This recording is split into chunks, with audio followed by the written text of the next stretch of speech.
नमस्ते और आज के इस खास विश्लेषण में आपका स्वागत है। आज हम बात करने वाले हैं गुजरात के बेहद अद्भुत और रहस्यमयी गिरनार पर्वत की। एक ऐसी जगह जहां कड़े भूवैज्ञानिक तथ्य धीरे धीरे कुछ ऐसी घटनाओं में बदल जाते हैं जिन्हें विज्ञान भी आज तक पूरी तरह सुलझा नहीं पाया है। सच मानिए, इस पर्वत की कहानी जितनी पुरानी है उतनी ही चौंकाने वाली भी। तो चलिए शुरू करते हैं। जरा सोचिए, क्या कोई एक अकेली जगह हमारे इतिहास, समय और वास्तविकता की पूरी समझ को चुनौती दे सकती है? सुनने में थोड़ा अजीब लगता है ना? लेकिन गिरनार पर्वत सिर्फ एक साधारण पहाड़ नहीं है। ये एक ऐसा स्थान माना जाता है जहां समय और तर्क दोनों ही सचमुच अपने मायने खोते हुए नजर आते हैं। अब इस पूरी कहानी को समझने के लिए जरा इस विशाल नंबर पर गौर करते हैं। 22 अरब। जी हाँ, आपने बिल्कुल सही सुना। ये कोई साधारण नंबर नहीं है, बल्कि ये इस पर्वत के उस ज्वालामुखीय पत्थर की आयु है जिससे इसका निर्माण हुआ है। इसे परिप्रेक्ष्य में रखें तो ये हमारी सबसे पुरानी पर्वत श्रृंखलाओं, यहाँ तक कि हिमालय से भी कई ज्यादा पुराना है। जब महाद्वीप बस अपना आकार ले ही रहे थे, तब भी गिरनार की चट्टानें यहीं मजबूती से खड़ी थीं। तो रहस्यों की गहराई में उतरने से पहले आइए इसके ऐतिहासिक आधार यानी प्राचीन साम्राज्यों की बात करते हैं। जमीन से जुड़ी कुछ ऐसी बातें जो पूरी तरह से प्रमाणित हैं और अपने आप में बेहद दिलचस्प भी हैं। अब यहाँ जो चीज़ सबसे दिलचस्प है वो ये है कि कैसे एक ही विशाल चट्टान ने सदियों के इतिहास को अपने अंदर संजो कर रखा है। सोचिए, 250 ईसा पूर्व में सम्राट अशोक के शिलालेख, फिर 150 ईस्वी में शक राजा रुद्रदामन द्वारा झील की मरम्मत का जिक्र, और फिर 458 ईस्वी में गुप्त सम्राट स्कंदगुप्त के समय किए गए जीर्णोद्धार का पूरा विवरण। ये सब कुछ इसी एक पत्थर पर उकेरा गया है ना कमाल की बात? और इसी से जुड़ा है सुदर्शन झील का इतिहास। ये प्रमाणित करता है कि इसका निर्माण चंद्रगुप्त मौर्य के गवर्नर द्वारा किया गया था और ये इतने भयंकर तूफानों के बावजूद भी टिकी रही। प्राकृत, ब्राह्मी और संस्कृत में लिखे गए ये प्राचीन शिलालेख इस बात का एकदम पक्का सबूत है कि यहाँ रहस्यमयी घटनाओं के शुरू होने से बहुत बहुत पहले ही ये जगह सत्ता और संस्कृति का एक बेहद अहम केंद्र हुआ करती थी। चलिए अब प्राचीन साम्राज्यों के पन्नों को पीछे छोड़ते हैं और बात करते हैं उन 10,000 सीढ़ियों की, जो एक बहुत ही कठिन शारीरिक चुनौती है, क्योंकि बिना इन्हें पार किए इस पर्वत के रहस्यों को नहीं जाना जा सकता। तो सबसे अहम बात यह है कि इस पहाड़ की चोटी तक पहुंचने का मतलब है लगभग 10,000 सीढ़ियों पर चढ़ना। और यकीन मानिए, ये केवल एक आंकड़ा नहीं है, ये एक ऐसा शारीरिक कष्ट है जो मानव सहन शक्ति की बिल्कुल अंतिम सीमाओं की परीक्षा ले लेता है। एक बिंदु के बाद शहर का शोर एकदम पीछे छूट जाता है और सामने होती है सिर्फ और सिर्फ पर्वत की वो कठोर चढ़ाई। अगर हम इस यात्रा के हर एक पड़ाव पर गौर करें तो रहस्य गहराता जाता है।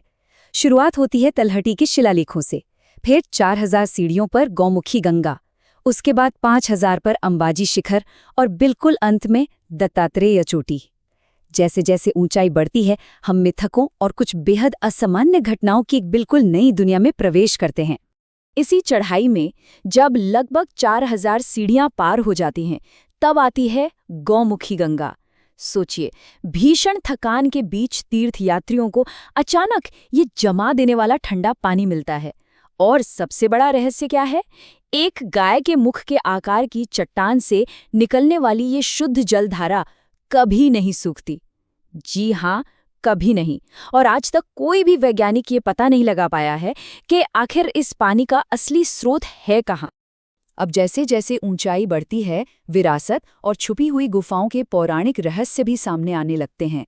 यहाँ सिर्फ हवा ही पतली नहीं होती, बल्कि ऐतिहासिक तथ्य, पौराणिक कथाओं और गहरी धार्मिक मान्यताओं के साथ पूरी तरह से घुल मिल जाते हैं। यहाँ का इतिहास सच में भावुक कर देने वाला है। क्या आप जानते हैं कि जैन धर्म के 22वें तीर्थंकर भगवान नेमिनाथ जी एक शादी की दावत के लिए काटे जाने वाले जानवरों की चीखें सुनकर इतने व्यथित हो गए थे कि उन्होंने अपनी शादी छोड़ दी।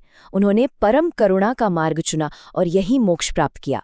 बादलों के बीच बसे 12वीं सदी के ये बेहद खूबसूरत संगमरमर के मंदिर आज भी उनके उसी महान त्याग की याद दिलाते हैं। और इसी ऊंचाई पर मौजूद है मुचुकुंद गुफा। ये वही पौराणिक जगह है जिसके बारे में कहा जाता है कि भगवान कृष्ण ने द्वापर युग में अपनी चतुराई से अजेय योद्धा कालयावन को एक सोते हुए राजा के हाथों भस्म करवा दिया था। ये खास गुफा इस पहाड़ को सीधे द्वापर युग से जोड़ देती है। ये एक बेहतरीन उदाहरण है कि कैसे एक ऐसे दुश्मन को जिसे हराना नामुमकिन था, दैवीय बुद्धिमत्ता के जरिए मात दी गई। चलिए अब सफर को और ऊपर ले चलते हैं, ऊंची चोटियां और उनके अनसुलझे रहस्य। यहाँ से कहानी एक ऐसा मोड़ लेती है जहाँ पहुंचकर आधुनिक विज्ञान भी इन घटनाओं को समझाने में संघर्ष करता हुआ नजर आता है। 5000 सीढ़ियों पर आता है अंबाजी मंदिर, जिसे एक पवित्र शक्ति पीठ माना जाता है, जहां देवी सती का उदर गिरा था। और फिर 3600 फीट से भी ज्यादा की ऊंचाई पर है गुरु गोरखनाथ शिखर, जहां अमर पद चिन्ह मौजूद हैं। देखिए, इन विशाल ऊंचाइयों को केवल इनके शानदार नज़ारों के लिए नहीं पूजा जाता, इन्हें ब्रह्मांडीय ऊर्जा के बहुत ही सक्रिय केंद्रों और अमर योगियों की सूक्ष्म उपस्थिति के रूप में भी बहुत गहराई से माना जाता है। अब अपनी सामान्य मान्यताओं को थोड़ी देर के लिए किनारे रख दीजिए, क्योंकि इन ऊंचाइयों पर वायुमंडल में जो बदलाव महसूस होता है, उसके साथ ऐसी कहानियां जुड़ी हैं जो भौतिकी के सारे नियमों को धता बता देती हैं। क्या गिरनार पर सच में समय टूट जाता है या अपने नियम बदल देता है? ये कोई कोरी कल्पना नहीं है, बल्कि कई लोगों के अजीबोगरीब अनुभवों का निचोड़ है। 92 ये नंबर वाकई में चौंकाने वाला है। ये उन घंटों को दर्शाता है जो एक ब्रिटिश यात्री ने कुख्यात काली गुफा के अंदर खो दिए थे। और इसमें सबसे अजीब बात क्या है? जब वो यात्री बाहर आया तो उसे बिल्कुल यही लगा कि वो गुफा के अंदर केवल 10 मिनट के लिए ही था। सोचिए, 92 घंटे और उसे लगा सिर्फ 10 मिनट। इस काली गुफा से जुड़ी किंवदंतियां सच में रोंगटे खड़े कर देने वाली हैं।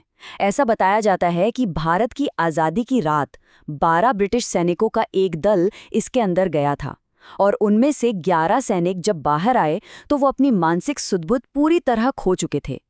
ये गुफा एक ऐसा खौफनाक माहौल पेश करती है जहां ऐसा लगता है मानो समय और इंसान के दिमाग का संतुलन दोनों ही पूरी तरह से बिगड़ जाते हैं।